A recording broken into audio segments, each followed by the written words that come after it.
Peter starts off having intense nightmares about those he loves who have perished.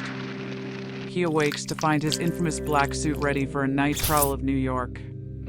Two thugs are preying on an old lady nearby, and when one of them threatens her life, Spider-Man's control lapses for a moment, and he slams the thug against a brick wall. After a moment of clarity, Spider-Man decides to return home and attempt to sleep again, but the nightmares continue. Unintentionally, he smacks Mary Jane away from him while waking up. This mishap causes Peter to finally take his suit to Reed Richards for examination, but a sudden explosion stops him in his tracks. The explosion was caused by none other than the Hobgoblin. Spider-Man begins the fight with a left hook to Goblin's face, sending him crashing into a parked car. Unbeknownst to Spidey, Goblin had a bomb in his hand that catches him by surprise. Peter then yanks a car towards Hobgoblin, which hits him from behind, in brutal fashion. Parker then tells Goblin that he is tired of his foolishness, and the black suit coaxes Peter to put Goblin down permanently.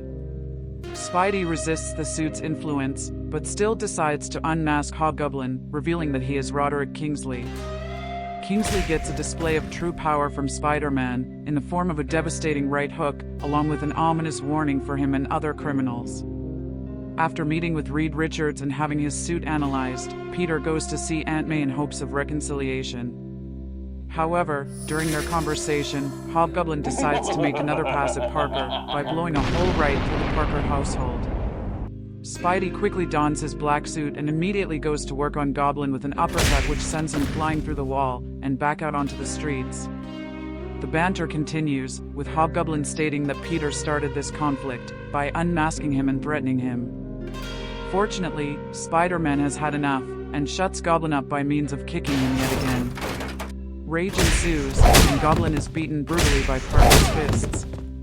Eventually, Peter discovers that the house caught on fire from the damage caused by the fighting. Naturally, he tries to rescue his Aunt May from the flames, but the suit restrains him due to its extreme weakness to fire.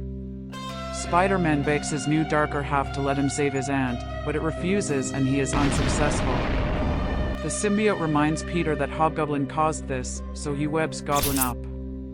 Goblin is experiencing extreme shock and awe. As this is not your typical friendly neighborhood Spider-Man, Peter decides to embrace his power by crushing Goblin's face with his bare hands.